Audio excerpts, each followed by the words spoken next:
Well, here we are, November 2nd, 2009. Greetings from Bill back in Farmerville. The funds are at Mays Valley Farm Market and Winery. Now it's time to take everything apart. Last look at the corn maze here, wrap up for 2009. I started this video series with the day we planted it in here. And I'll probably keep up a little bit through the winter going forward is what we do over the winter time. This particular piece of ground that we use.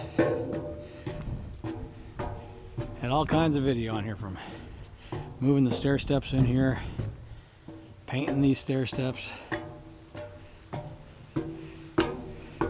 Here we are getting ready to call it quits.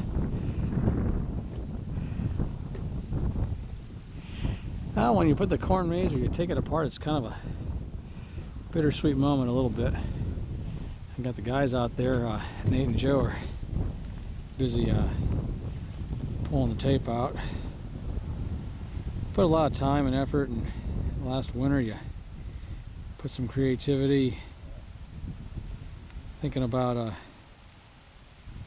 what the new design will be and how people like it, and a little bit of artistic quality there, a lot of anticipation, a lot of pride, things like that. A lot of work getting it out there. Then you run it. Then comes the day when you put it to bed. I mean, time to take all this tape out here. Wow, I know that looks like a real mess, doesn't it? Look at all that plastic tape we have to pull out of there. We'll spend a day or two doing that. That was about $800 worth of plastic tape. But I'll tell you, I was very apprehensive about it. We were going to put one strand up at first, and then the guy working for me said he thought two would work better, and I'll tell you, it worked. This corn was weak. It was terrible. It was short. It was thin. As I mentioned, the whole year was just a bad year to grow stuff right here. Cool, cloudy. And I've done this for 10 years, doing corn mazes. And this is probably the worst stand of corn we've had in 10 years, practically. But the maze is the most intact it's ever been after being in operation now for 7 weeks. So it kept the maze experience pretty much as good for the last customer as the first customer. We never used to worry about that too much. But as I look at it, I mean, the paths, I can't say enough for Maze Quest, Hugh and Dave who designed it.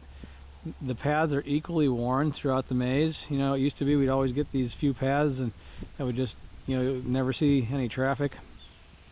And the other paths, would be just like roads. Not this year. I mean, people got over this entire thing from one end to the other pretty much. It helped probably having, I think, what we ended up with, like 27 things defined in there between the word find, the rub stations, in the smaller maze, the finger fortune, the text message game, and all those activities that we had throughout the maze really helped to make it a great interactive activity, and the video ahead of time, get a little ownership in it. One thing we're going to have to bring back that we hear from our customers was they'd really like to see us bring back our silly little singing game where you get a prize for it. And that was a game I came up with myself years ago,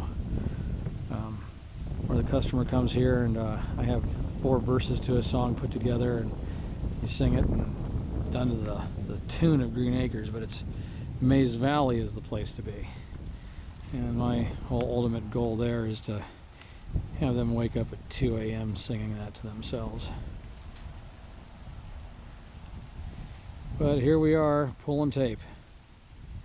End of the Civil War corn maze adventure at Mays Valley Farm Market and Winery, where we say we make great wine fun, and this is just part of the agritourism offerings.